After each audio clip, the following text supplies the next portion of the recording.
Well, good morning, coffee chat people. How you doing this morning? Another beautiful day.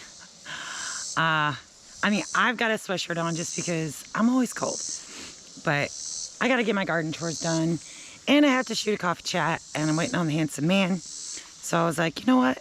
Let's just combine the two again. And, yeah, bring you guys along with us for some of the morning chores. I know the sun's behind me and probably blocking the view, but we're on baby watch duty for little Miss Chrissy. She's making her burrow. Of course, she keeps tipping that over. And then I don't even really know about this little lady, which we need to name her. We don't have a name for her yet, but it just looks like she's pooping in there. She may not have took. It would be the first time breeding that one. So maybe she's just still a little young. And of course we bred her with our youngest buck. And he didn't quite know what to do. Imagine that, a guy that didn't know what to do. But not really sure if he got the job done or not. But so today, it's watering. Today we have to make a supply run for the outdoor kitchen for the next steps. Really excited about the next steps. But we've gone through our supplies. We've harvested what we can, but we're still short quite a few components for this next aspect of the build. But it can't come any sooner or soon enough, I guess I should say, because I am needing that outdoor kitchen so bad. Processing the amount of things I'm processing, it's just, I'm making it work. As always, I'm gonna make it work, but it's gonna be so nice having this summer kitchen. And I plan on going ahead and using it even before we get the big stove up and running. Just because I need the space. And I don't really have that space in the tiny house right now. Ugh. But I'm really hoping that this cooler weather kind of gives the tomato plants a little boost. And it looks like they are, because look at this. I mean, they are growing. And that's kind of what I needed, because I had tons of fruit on, and that fruit has since matured, most of it. I'm still picking every day, which I haven't done yet this morning. But I'd like to see some new growth as far as like fruit. But anything over 90 degrees and plants kind of really suffer, especially tomatoes. But last night, Jason and I were sitting there so tired from working as much as we have this week. I tell you, those who think you're gonna do a homestead, you're gonna be tired. But we were sitting there like, there's really nobody live, really nobody on right now. Do you want to go live? Do a pop-up live? And he's like, sure. So we went ahead and got it all set up. And of course, Jason and David are on the phone. And well, one thing led to another, and they popped in, and so we had a joint live with David and Danielle. Here comes my handsome man. Makes my life a little bit easier, trying to water and hold the camera at the same time. What, multitasking? Why wouldn't you want to multitask? Well, I am multitasking. You just got it all over. Yeah, I'm gardening and I'm working. So, these turned out really good. I don't even know the names of them. I never even got them potted or planted. They're still in the pots, and then the roots grew down into the flower bed I'd set them in. Go imagine that. So, all right, next row. Those are almost taller than me. They are taller than me. Yeah, they're definitely taller than you. I mean, the bucket's got them up off the ground, but I think one thing that we had talked about too was we spaced them out even more this year, because I think last year we did like 4 tomatoes per pot, and that was kind of too much. And then we did 2, but I think for next year we're looking at doing maybe just 1 per planter. No. You're the one who said it. Now you're taking it back?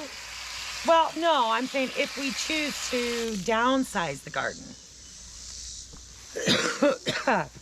Because we're out of space with food storage. But since I'm going to be getting the harvest right, that whole idea of scaling back, I don't need to. Uh-oh. Because I can preserve this stuff. Sounds dangerous. For up to 25 years. So, I may or may not. But, yeah. 4 was definitely too many per tub. 2 seems to be the magic number. There are a few tubs that have 3 because I had volunteers pop up and I'm like, hey, I don't want to lose a volunteer. Let's just go ahead and plant it. See, like this one did not survive the blight. That's the first one. Well, first one here lately. The Yeah. whole stem. Yeah. I was hoping, like some of them, like this one, I'm getting new growth.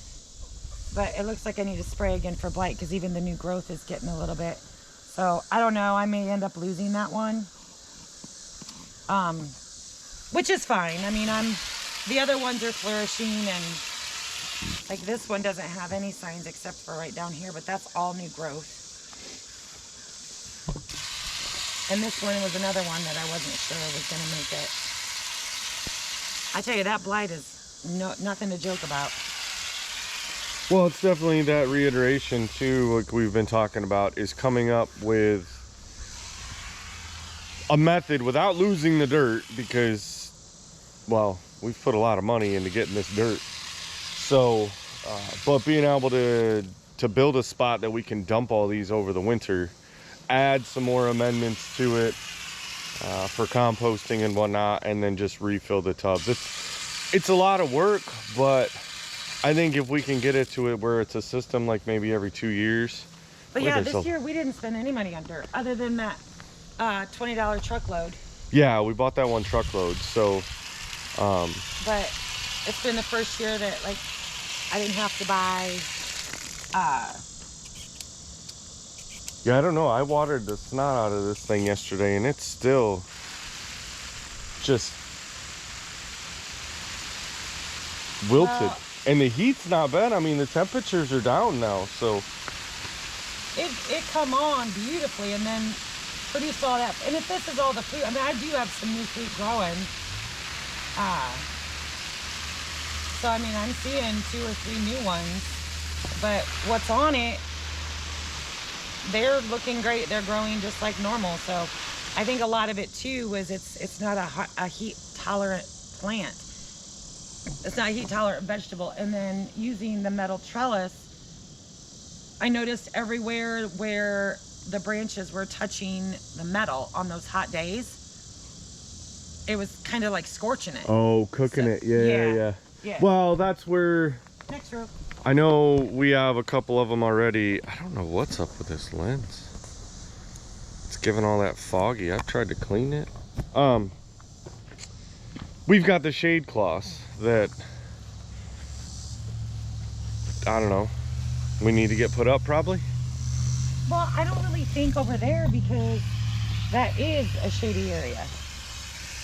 I mean, honestly, just the center is the only place that gets like a tremendous amount of sun, because that tree gives a lot of shade to all of these plants during the day.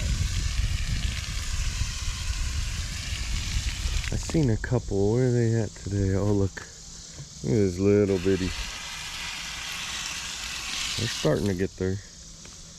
Well, the cucumbers are at their end. Getting a few.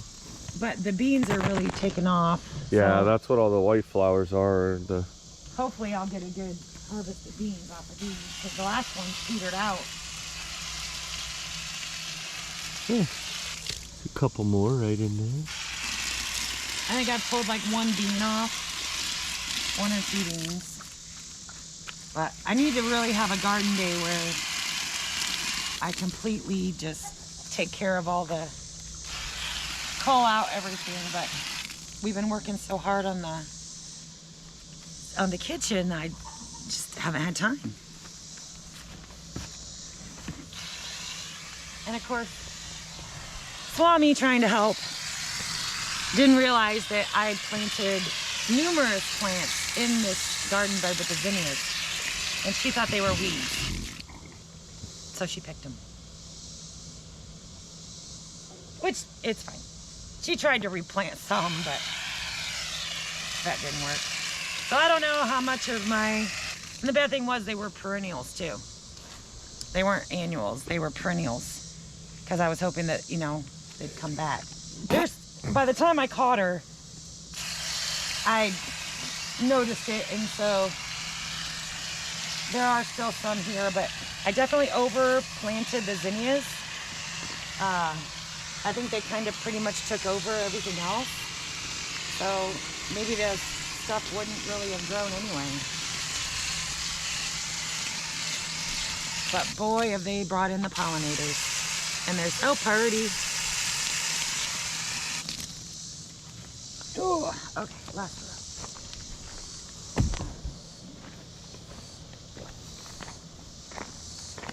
row. Yeah, these cherry tomatoes are really...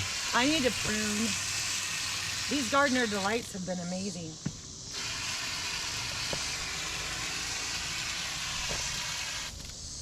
They've really produced. And we were talking about it yesterday, what are those, the marigolds. This is the 3rd year you've tried to plant them. And all of a sudden they took off like crazy, so. They did. You actually pulled a bunch of seeds yesterday. I did. And I've got more to pull. I'll show you guys those here in a minute. I harvested 6 grams of marigold seeds out of the pods. And of course I did another batch of basil. I have, I think, 2 quarts of basil, dried basil already, which I probably need more. Okay.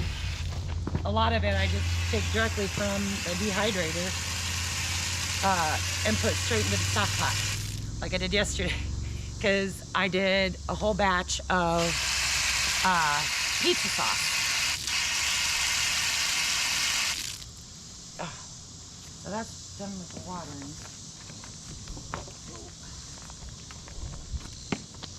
Well, except for the inside, I gotta get that stuff. Oh yeah, in the greenhouse, or the hoop house, or whatever you want to call it. We're getting a little bit. We did get our first and ate our first cantaloupe. Summer squash, but there's another one. Oh, I'm stuck. Alright, I'm just gonna shoot. Oh gosh, I'm getting out of the way. So, I wanted to look out here because, oh yeah, there's 2 of them. Well, you ruined that one. Well, cantaloupe. But yeah, I whacked this summer squash. So, it's gonna go to the chickens.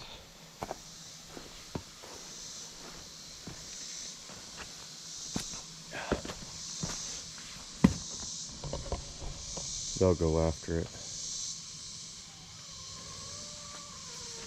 It's funny, there's the teenagers, how we've integrated them, and they stay together pretty much, but they're getting integrated. We're still having to pull them though and put them in the coop at night because they're not quite used to being in there. Ideally we should have left them in there for a couple, 2-3 days locked inside so they for sure know where safety is, where home is, and that kind of stuff, but that didn't work with the other chickens. Well, that and it was too hot. And yeah, we had the heat. We couldn't coop them up.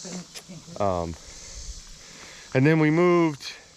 I got to get them up off the ground a little bit, but we did move our other sets of rabbits over here because we had a wild dog running around.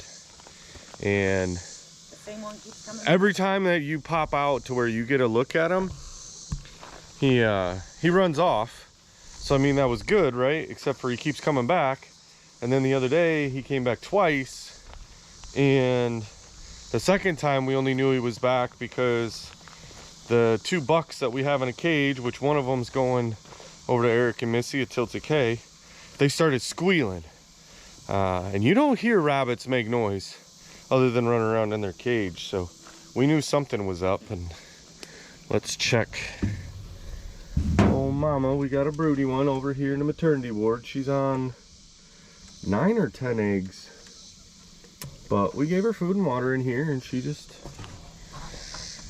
sits in there being broody all day, which gets her out of the main coop, especially now with all the chaos of those teenagers being integrated in. So and then her chicks will be safe because you don't really want the big full-grown chickens. Well, typically they'll go and they'll attack the babies, so you can't keep them together. It's like walking through the jungle, guys. Always so fun. Just digging this kitchen build. Don't give away too many beans, baby. I didn't. Look at her being bossy from way over there. No, we just sit in it every night going, wow. Definitely excited to get it going. Got a lot of big stuff done with that yesterday. Part of why we actually, did you tell them we got to go on a supply run today? I think I did, yeah. Yeah, I need some more supplies to keep working on the kitchen. But means I've got to take the pontoon off the truck. We got to figure out a place to put that. Yeah, I think I'm just going to park it over in that general area because, I mean, initially, before we do any real work to it, we need to clean it. It's been sitting for at least 2 years in the spot out there in the yard, uncovered. At Bob and Donna. Yeah, over at Bob and Donna's. So we've got some work to do on the engine. There was a part taken off. He gave it to me. I guess it was a primer solenoid. In the video, I didn't know exactly what it was, and then he brought it over and I'm like, what is this thing? I mean, I've worked on a lot of outboards, but I also did it with my grandpa, who was like the encyclopedia of outboards. So what I didn't know, he was like, hey, it's blah blah blah blah blah, and I got 12 of them in the shop. And but he's no longer with us, so can't call that expert advice. But I do have a cousin that's a marine mechanic. If it gets too dang tough, I have to call in the big dog. Call in the big dog. But first and foremost, before we start doing anything on it, it needs cleaned. I know we're ripping the carpet and stuff off, but we got to get that back bench out of there. Get anything that doesn't need to be in it out. Kind of strip it down, get it cleaned up, and then see what we're dealing with. The floor actually looked, Bob thought that one of the parts of the floor was kind of soft. I looked from underneath and everything is solid and really good. So I don't know, I mean, until we can tear into it, but I want to keep it back to the original part of this, right, squirrel? I want to keep it close to where I have power to like run the vacuum or any tools, and water. I do need to go to storage and find my rabbit ears to run the motor. Baby, gotta explain what rabbit ears They're ear muffs. are. They're not for ears. Well, you could put them on your ears, but that would hurt, and then you'll hear funny. So they hook up to a garden hose, slip onto the bottom of an outboard motor, or even an inboard, really. But they slip onto that boat motor, so you can, because you got to have water. They don't have radiators, they don't have cooling systems, so they use lake water typically. Well, always, not typically. Oh well, I guess you could say typically, right? Because if they're in the ocean, they use ocean water, not lake water. But yeah, so you got to have those to be able to run them, that or a barrel. And I don't have a barrel to drop it in. So if I can get it running on the earmuffs, and then all the final adjustments will have to be at the lake. I mean, even if we don't fully launch it, but doing carb adjustments and that kind of stuff. But I won't get into those on this. So yeah, there's some work, but I do want to park it where it's out of the way. But we need the truck. We still have all the, I took the paddles out of the back of the truck, but all the life jackets and everything from us kayaking with Eric and Missy are still in the bed of the truck. So got to pull that off. Just a little bit of things. And then yeah, head to town, get the supplies we need, and go from there. How you doing on your basket filling? Well, I harvested pretty heavy yesterday, so just grabbing the ones that... Look at these like little baby cherry tomatoes. Yeah, they don't go through the food mill very quick or very well. It kind of bogs it down with seeds. Yeah, because they're small, but they're just, I think they're packed with more seeds than even the big ones. But these over here are doing really well too. I mean, yum. We've been eating BLTs like crazy. Oh yeah. Just so good. She'd look at me and she's like, there's a worm on that. Okay. just as I turned it. Oh, we missed it, guys. She jumped.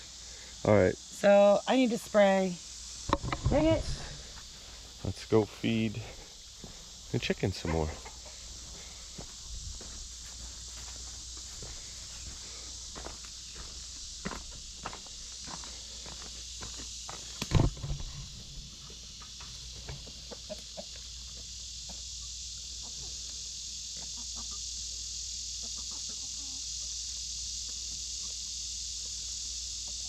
Well, the big ones know, the young ones. But then there's Rue. He runs them all over to corral them up over there. But they'll eventually get it all worked out. Where's that one? We have one that was crowing that we're pretty sure was a rooster, but it sounds like it's still in the chicken coop. That one might be a rooster. Start talking about them. They come flying out.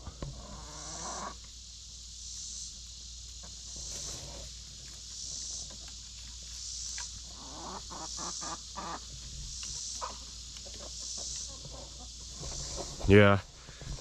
We don't really have the spots so we can get them on grass or anything like that, so they get pretty much all the garden scraps. Can you grab that tomato? That's a big spider. Oh. I guarantee it ain't that big. Yeah, it's one of those big garden spiders. Where? On the zucchini. Right there. I was gonna reach through to grab that one, but I'm not reaching through that. Oh, can we get in there and get y'all a look? It's one of those, it's a garden, but you call it the writing spiders or something? Hopefully y'all can see that. I almost reached my hand right through that. I'm like, oh no. What tomato do you want? This one? Yeah. And I think that's good for today. Trapping all the other bugs. They're harmless. I don't mind. I leave them. I don't want them killed. You didn't take the tab off. It saves me time. It saves me time in the morning. Or when I'm processing these, if you just go ahead and pop the tops off so I don't have to do it later. Yeah. I need to do another thorough pruning of everything, but that's not on the slate for this morning, unfortunately. So, all right, let's take these up and I'll show the rest of the marigolds that I'm harvesting. Because I went through and deadheaded all the marigolds yesterday. And you guys actually get to see all the things that the main channel we don't show. You know, like, this is what we do every morning. It's not all about building. Yeah. It's actively working. Maya, go.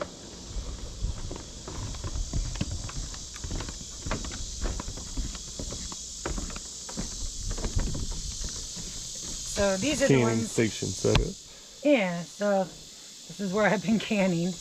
But so if you aren't familiar, you can take a dead-headed marigold, and I kind of do a little turn, and then you pull out these little things, and if they're dried enough, they'll come out really easy.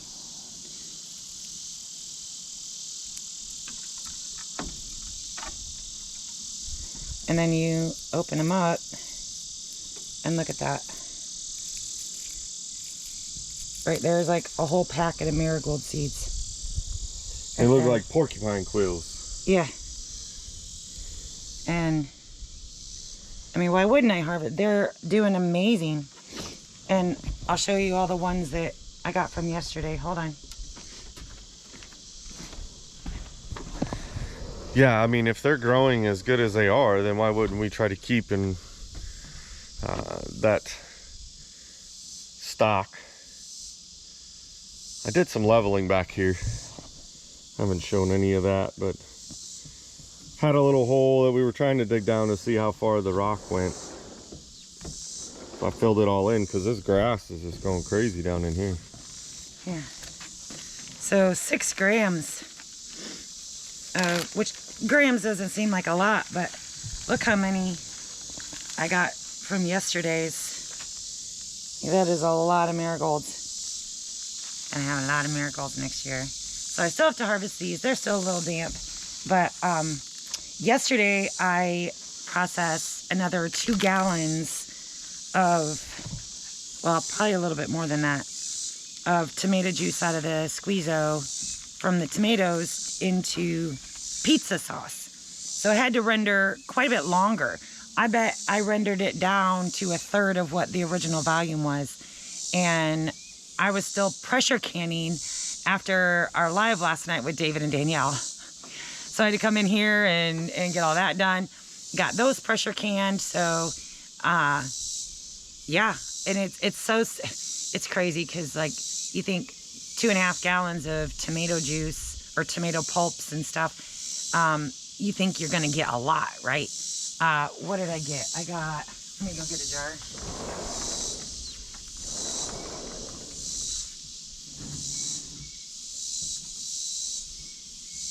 Maybe. She just leaves us out here stranded and alone and unafraid, y'all. Unsupervised. Don't know what we're gonna do or say. Yeah, 8 pints. That's it. But look how rich that is. I don't know if you can see. I still need to wash the jars. I had straight from the dehydrator basil. Oregano is mine. Of course, it's got the green peppers and onions and salts and peppers and all different sorts of yummy stuff. A little bit of sugar since it's a pizza sauce, because we go through a lot of pizza sauce when we're making pizzas. But yeah, 2.5 gallons of tomato pulp rendered down to just 8 pints. 8.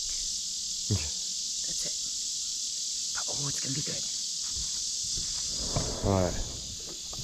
I'm wandering out of the sun. That's getting warm. Phew. Oh, I think it feels good. I know, because you would live on the sun if it was possible. But the temperatures have been down, so that's been good. We've been able to pretty much work throughout the day. Kind of why the garden is getting neglected in the way that it does. But where'd she go? She's inside. We just sneak peek. Well, I will anyways. So, all right. Well, we need to go get the pontoon unhooked. Yep. Get it parked, get it unhooked, and then... Still got glare. Well, there he is. I need to do something. I put a new lens cover on, but it's still foggy looking. Yeah. This has been a half an hour of talking to these amazing people, so... Yeah, thanks. And thanks for joining us. And this is what our mornings consist of every day before we get to building. Yeah. So, it's life. It's real life. It's our life. Right. I love our life. Well, of course I do. All right, guys. Thank you so much. And we will catch you on the next one. Peace See ya. out from the ridge.